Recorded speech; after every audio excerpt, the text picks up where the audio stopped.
Hi, Siddhartha. Welcome to Fuse Bites. We are so excited to have you on. For everybody who is listening in, I've had the opportunity to converse with Siddhartha over a couple of different times, and it's just been very interesting. And we've always talked about Nepal, underserved markets. He's really passionate about digital transformation. So there's a lot of synergies, and it's what I'm hoping to explore in today's conversation as well. So welcome, Siddhartha.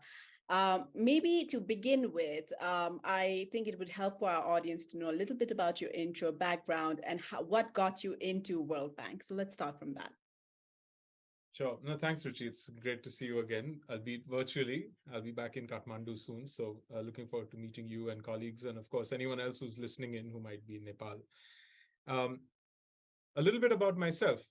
I was born and raised in Bombay, India.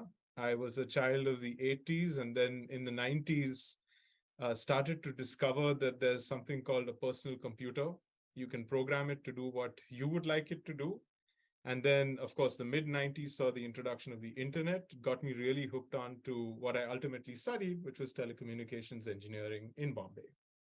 And I then got to go to the US, and I did my master's and my PhD, you could say loosely around the topic of telecommunications policy and regulation, because I got really interested in the question of how more people could get access to the same set of technologies that I was benefiting from. I mean, think about it. Our parents and even grandparents, in some cases, went abroad to study with almost no clue of what their universities look like. And I had all the information I needed the moment I landed and was in touch with friends and family and so on. So how could we connect communities? How could we connect people? Those were the kinds of questions I started getting really interested in very early on.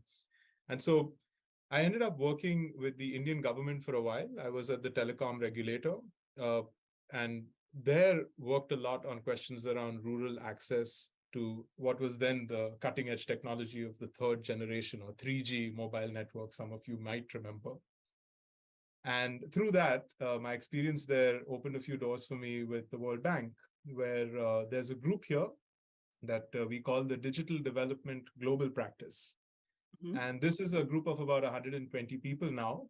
We work all over the world and primarily looking at issues of broadband connectivity. We support governments in integrating technology in what they do in terms of delivering services and better governance, and also looking at issues like the ICT industry development, skills, and jobs. So there's a wide range of these topics, which you could say is all about the development of the digital economy in the countries that the World Bank works with, like Nepal or my own home country of India. Mm-hmm. And this group is one I'm a member of. I work primarily on Nepal. I also cover Sri Lanka and India, based out of Kathmandu, as I mentioned before. It's great to be here. Amazing. Thank you. It's funny you mentioned like the 80s kid access to computers. So I have a very quick funny story to share is I think I was in fourth grade, and that's when I first had access to computer. Like we had this computer lab in our school. I'm not going to mention the name of the school, but we were asked to take off our shoes and socks when we entered the lab. Did you guys have that as well? I don't remember taking off my shoes and socks, although it's triggering some memories there. But I do remember that whole scare about the fact that you needed air conditioning to be able to own and use a computer. And so that was the one room in the entire school in Bombay which had air conditioning. So we would partly want to go there during the humid months and Yeah. sort of relax there. So the added benefit of being a geek was to chill out literally in Yeah. that computer room. Yeah, so the funny story there was for us when we questioned, like, why do we have to do it just for this room? And it was like to protect the computers from virus. So that still sticks with me is how much we've advanced since then. And, how you talked about the access to internet, the previous generations not having it. It doesn't even have to go that far out because our founder, Samir Dai, when he came into the US, before he came in, when he was applying, he didn't even know how to, like, what was Sure. www.bates.com. He had no idea, right? So we've come a long way.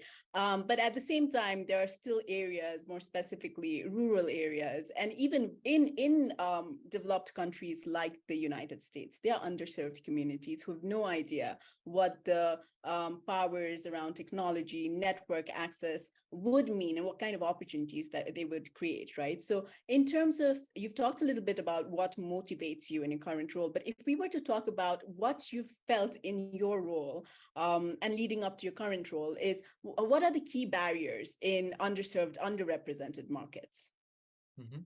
Yeah, in this terms is a of digital question that, transformation? yeah, no, this is a question that's really, it's both sort of simple to answer, but it's also extremely complex because, especially when you work at an institution like the World Bank and you are literally looking at countries as diverse as Turkey and Malaysia, but also Kosovo, Moldova, Nepal, pick whichever country you'd like. There's such a wide range of cultural contexts and economic contexts and networks which are being rolled out in different stages and so on and so forth. So it's really complex on the one hand, but also quite simple in the sense that typically what we are often thinking about is how do you get more people access to coverage, to a signal, and Mm-hmm. hopefully as good quality a signal as possible. And on the other hand, how do you get them to use that in a more empowered way, in a way that empowers them to get access to those digital opportunities, much like you and I have had?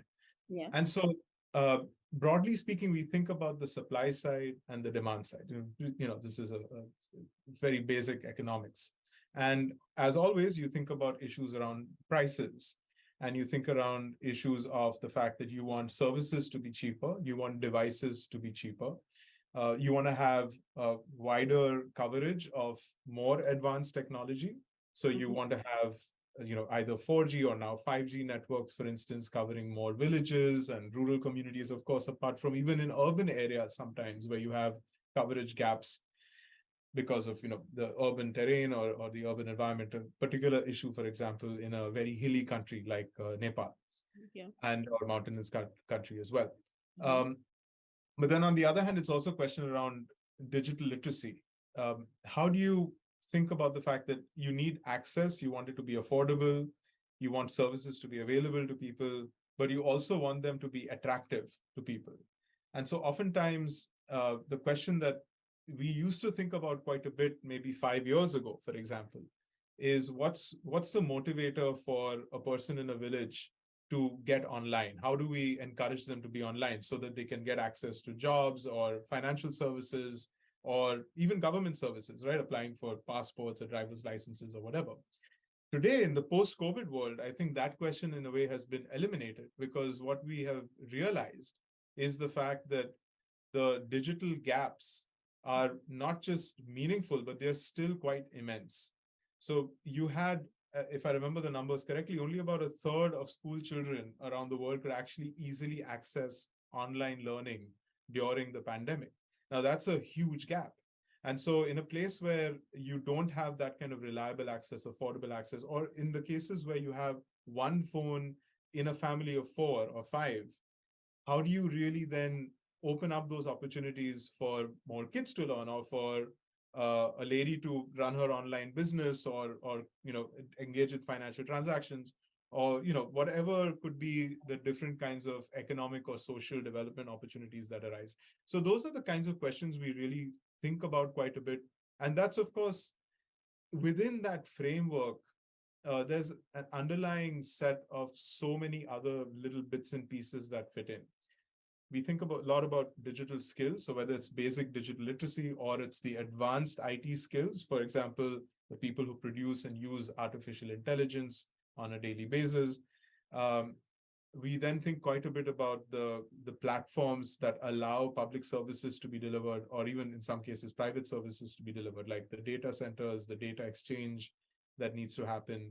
And we think about issues around risks like cybersecurity or personal data protection that make sure that this digital economy is safe and secure and open for all and trusted by all, so that everyone sort of benefits from it equally but securely.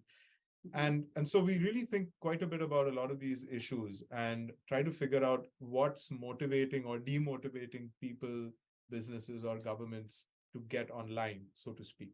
And so it's a complex set of issues. But fundamentally, in the end, I think the question of whether this is important, whether digital technologies are important for people's lives, has been, I would say, unfortunately answered during the pandemic. Mm-hmm. And it's now a question of making sure that if such a situation, whether it's a natural disaster or any other, unfortunate incident comes up like this, that people are connected enough to take advantage of these technologies and keep their lives moving and growing. Yeah. Yeah, no, that's a very good point. And I mean, with the post-COVID, urgency to adopt, if you will, digital transformation and all things digital, what would you say have been some key wins for you, your department, in terms of, creating these milestones around either digital skills or infrastructure access? And I think in that period, you've mostly been in Nepal, but you could also pull some references from other countries that you've worked in. What would those key wins be? Yeah, I think one of the things that's so this well, my team in some form has existed since the 1980s. So the genesis of this conversation around what was then known as telecommunications for development was around this report in 1984 by the Maitland Commission. And if I remember correctly, it was United Nations that sponsored that. And that was the first time where there was a conversation around the idea that, in a way, more connectivity. And at that time, it was basically just telephones, and it was wireline telephones. More connectivity leads to economic growth.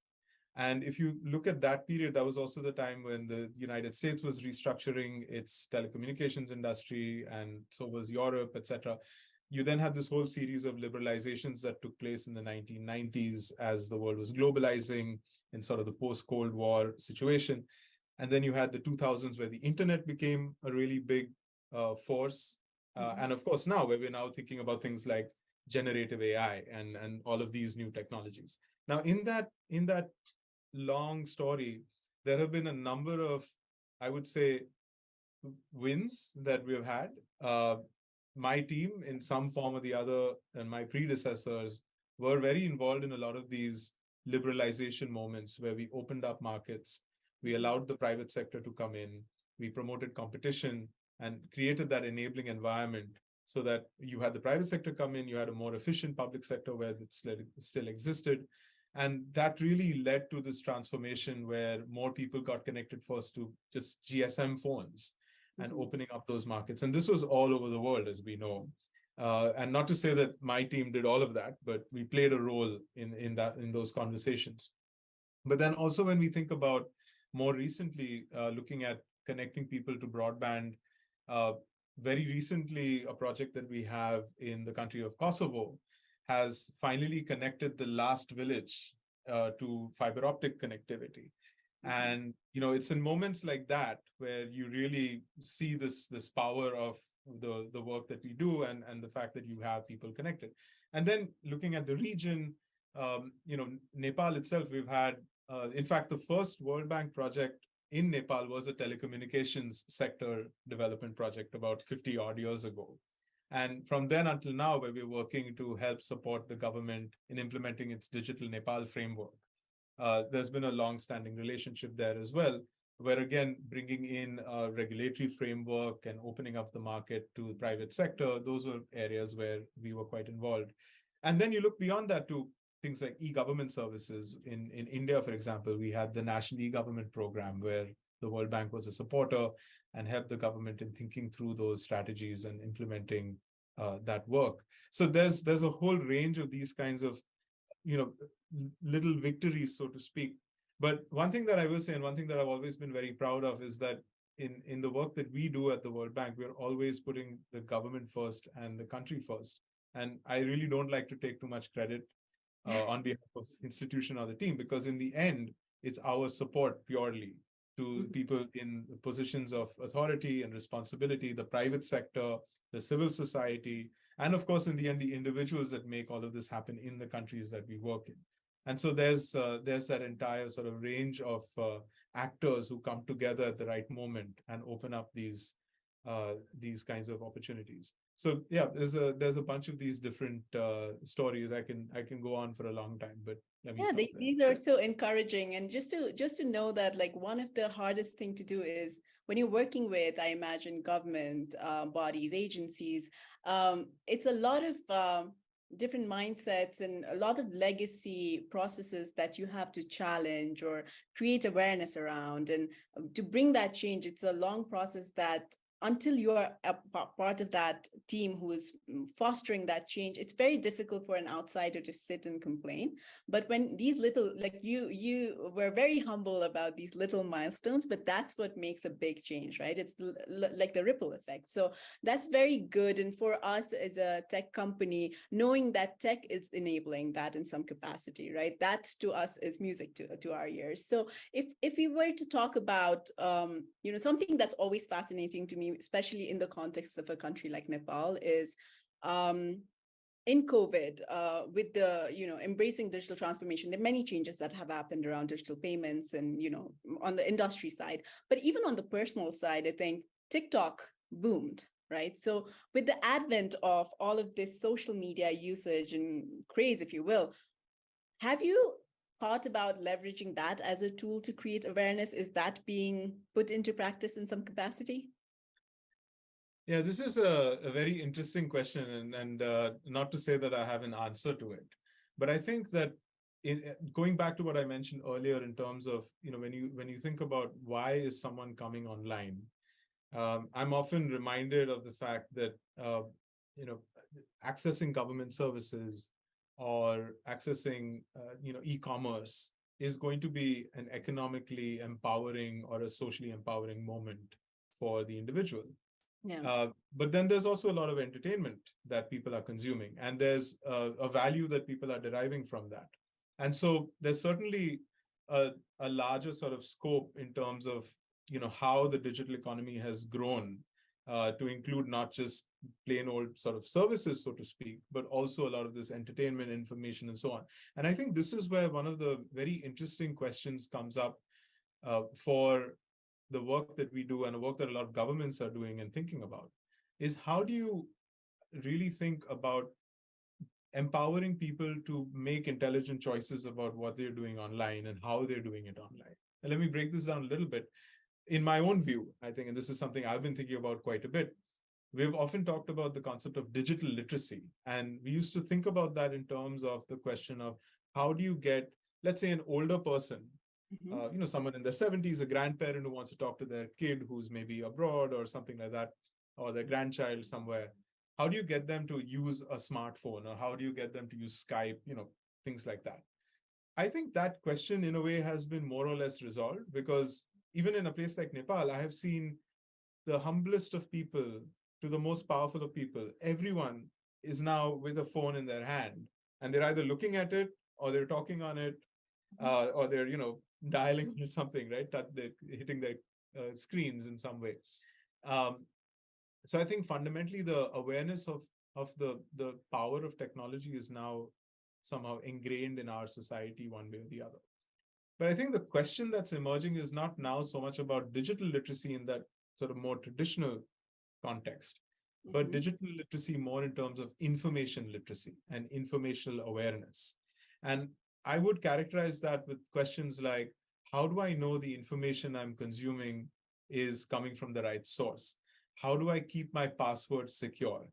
How Mm-hmm. do I understand where to go for a certain service, and whether that website I'm visiting is a real website of, let's say, a government agency or a spoof? So those kinds of questions of making sure that people's experience online is safe, secure, but also, let's say, the most sort of empowering or the most enabling for the thing that they want to do at that moment. I think that's the important question. And in there, I think a lot of the effort that we're going to have to take in the years ahead is going to be around these questions of and ensuring that people's experiences are built on top of that informational literacy as much as it is in terms of affordable access or the quality of the services that they are getting online as well. So I think the conversation shifts a lot to that, and so there's always that kind of thing. And I think this is going to be something which is going to become more and more important uh, especially because now, for me, and I've had this view for a long time, but I think post COVID, for me, broadband and digital tools are basically like a television and electricity. Yeah. It has to be everywhere, and everyone's going to be using it. Yeah. So how do you make sure that they're deriving the most value, Mhm. and that cost benefit equation, so to speak, is the most positive that they could take away from it? Yeah. Yeah. No, that makes sense. Now, it's not really a tangent, but we talked about technology and tools, and it's difficult to pick a favorite, right? But if I were to ask you, what's this mind blowing tech moment that you've witnessed in the last few years, or maybe just in this year, where you felt like, huh, tech has really, taken like a, uh, at a rapid speed, and what is it that really feels like you need to be jumping on, like that specific tech angle bandwagon, where if not, you're feeling you might be left behind, and it's just like hinting you towards but it Hmm. doesn't necessarily have to be AI, because we are Yeah, Fuse Machine company, but it could be something more sure. generic, internet. Yeah. No, no, no, for sure, sure, sure. No, obviously, there's a lot of excitement about AI, and in fact, I just had a conversation a few minutes before we started chatting about the ways in which people are now beginning to use Chat GPT in their work, and this whole new emerging area of generative AI, etc. So for me, as a geek, and I'm an engineer, I've been sort of fooling around with computers and technology ever since I was a kid. So there's always something new and exciting around the corner. So there's certainly those elements to it. I think if I have to actually talk about a transformational tech moment in my life, so to speak, Hmm. I think there's two that I can quickly kind of talk about, little stories, and I think it's not about technology per se, but what it means for people. Because and I'll come back to the specifics of technology as well in a minute, but bear with me on this. So a few years ago, I worked a lot in Eastern Europe, and this is a part of the world where people are actually quite well connected. And when we think about sort of differences among countries, we would think of Eastern Europe as more advanced than maybe other parts of the world, just by virtue of the fact that it's in the outskirts of the European Union and so on and so forth. But I was in a village in a country in Eastern Europe a few years ago. This is before COVID, and it was a community we were talking with, very sort of rural and not very economically sort of vibrant, if I could call it that. And we had this meeting in the community library, and there were a bunch of different people, older, younger, the librarian, school teachers, the mayor, etc., etc. It's a city of about like 500 people or so, the village of about 500 people, more correctly. And during the conversation where we were talking about, you know, how people are happy or not happy with the internet connections that they have, there was this young man who got very agitated to the point of basically almost screaming and yelling about the fact that the internet in the village would keep going down, and it Mm. would take a few days for the company to reconnect it, the one company that was serving that village. And to the point where this guy must have been like 16, 17 years old. His friends had to sort of take him out of the room because he was getting really sort of worked up about it. And the girl who was in the sort of in the group, and she was left behind there while his friends took him out.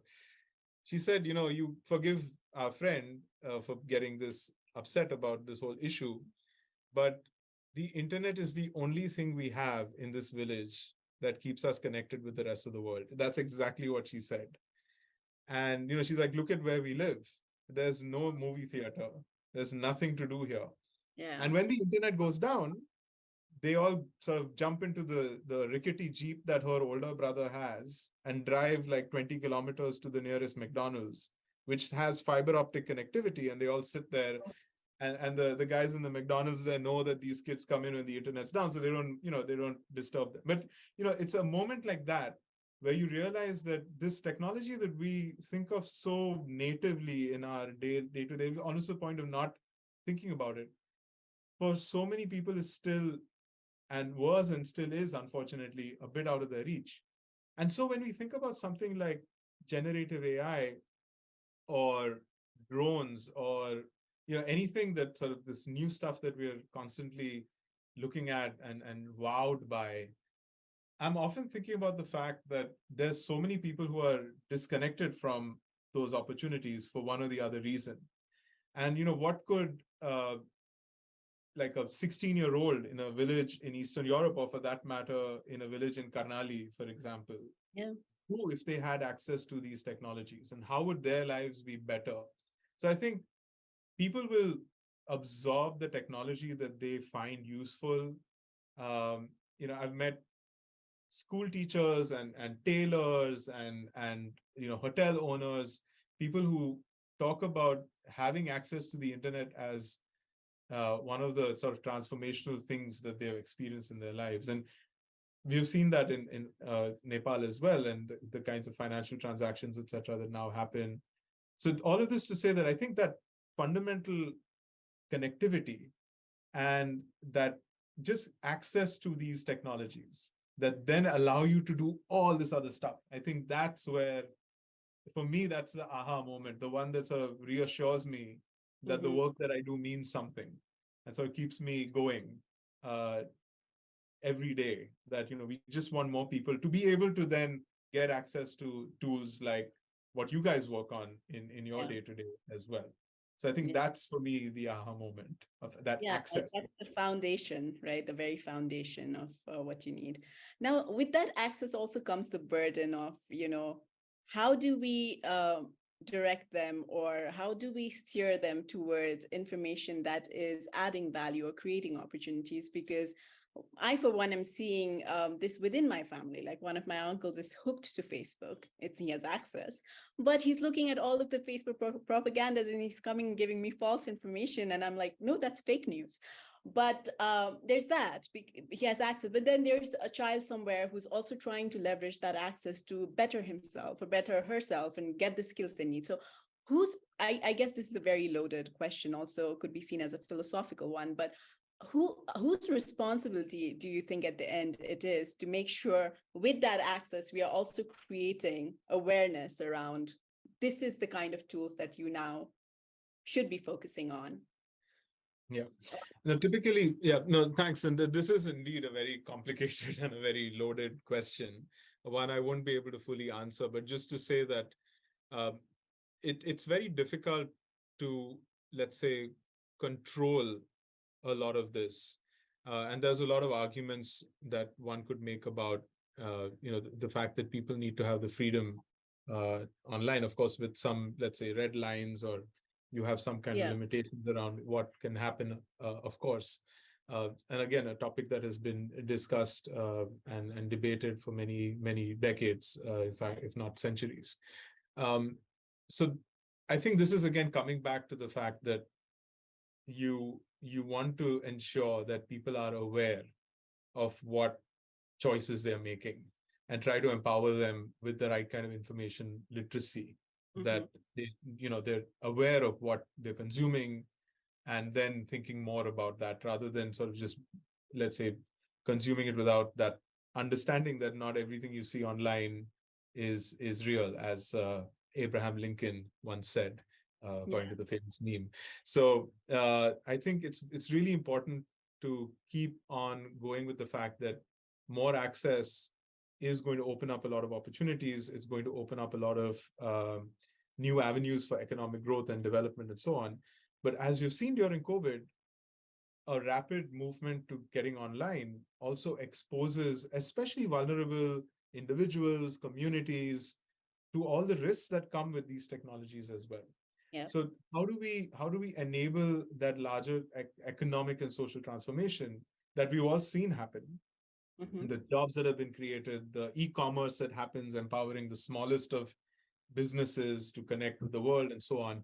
But at the same time, create the guardrails around those technologies so that we do keep the internet and sort of the digital economy safe, secure, open, and trusted, that people are then sort of given the opportunity to take advantage of it. So I think that's it. there's no one answer to that. I think it's a Yeah. debate, it's a conversation, but one where we've constantly got to empower people with that knowledge and information. So keep Right. keep keep going at that conversation you're having with your family to steer them in the right direction as well, Ruchi.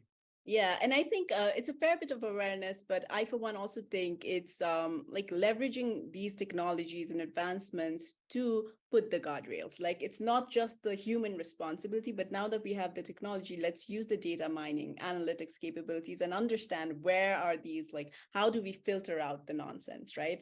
And how do we make sure like the people with certain demographics, certain backgrounds are geared towards the right kind of information. So I think there's a big role for technology companies to play, obviously government agencies as well, but education that's not just at home, but in school, and educating, like it's the burden on the teachers, responsibility of the teachers too, to educate right from early education that these are the things. Like if you're, getting hooked to social media, there's all of this bad information out there as well. So I think it's a fair bit, again, along, I mean, we could have a whole conversation just around this And this is topic. where no, this is where I think one of the concepts, so just to take an example of something like cybersecurity, Mhm.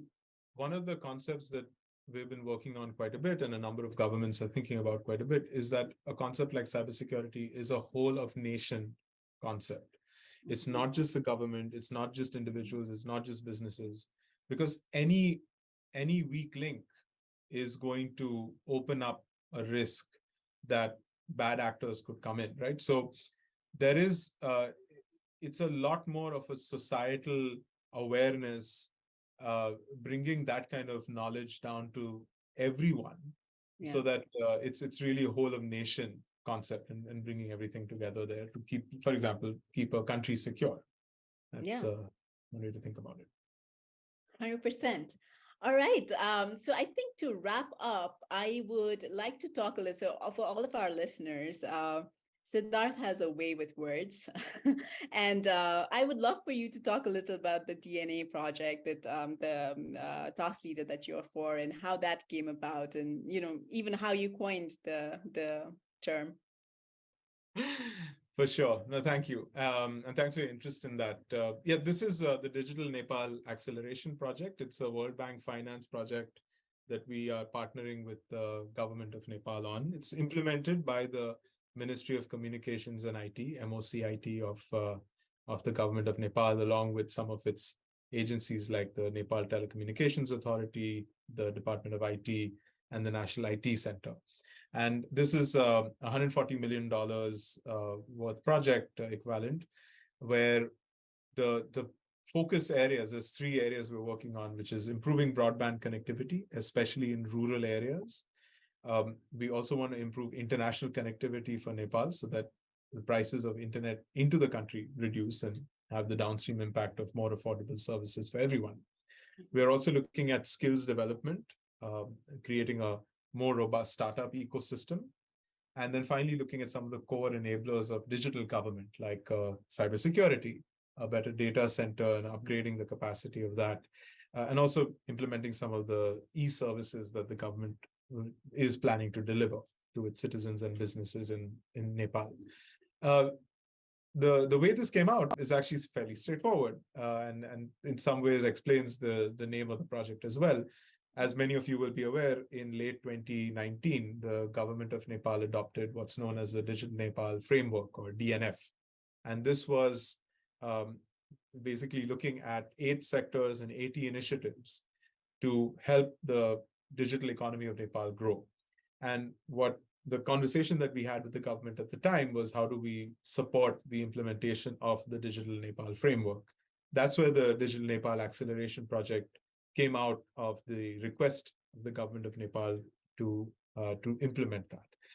And out of those 80 initiatives, there's a bunch which focus really on the foundations of uh, everything that has to do with the digital economy. And that's basically the list that I gave you earlier, more or less coincides with the foundational pillar of the Digital Nepal Framework. But there's also another reason that we thought about the DNA acronym for the name of the project, is because we thought it, in a way, represents an evolution of the way the bank and the government work in the country. As I mentioned to you, back in the day, we used to work a lot on telephones and basic internet services. And now it's looking at the digital economy and new technologies like AI and so on. And of course, new issues like cybersecurity. So that's one. But on the other hand, we really wanted digital to become part of the DNA of the country's economy. And Nepal is a country that's poised for growth. It's got an immense human resource that is untapped and can definitely be more productive, be more integrated with the global economy. How do we get businesses in Nepal to be better connected with the rest of the world? How do we get a person in the smallest village in the most mountainous part of the country to be better connected to digital opportunity? How do we get the government to have secure services that are delivered more efficiently to all of the people in the country and create the right kind of business climate? So those are the kinds of questions we'd love to integrate digital into the being of all of these activities, and therefore also sort of integrate into the DNA of the economy and society. And that's where this project focuses. And I'm really quite excited about this, looking at the next few years where we're going to be implementing this in supporting the government to implement it more correctly, and really work very closely with the private sector, with civil society, and of course people, making sure that we deliver that digital opportunity to everyone. Amazing. And what a clever narrative, but at the same time, it's just something that sticks and it's lovely. Thank you for that, Siddhartha. I think that brings us to the wrap of the episode. I think we can continue talking about this so much outside of this, to just so I keep saying listeners, but now that we go on both video and audio, the viewers as well. I happen to be a Bollywood fan, and I remember at one point I was talking to Siddhartha only about how many Bollywood actors he's met with. So we could talk about that in some other episode, I guess. But thank you again. It was lovely chatting with you. The time went by so quickly. So thank you again for being with us. Of course, and I should just end by saying that thanks to all of these clever artificial intelligence led image production software and services that we now have, I can probably also create some fake photographs of me with all of those actors. Amazing. So you got to be careful. Great, great. Thank you. Thank you again.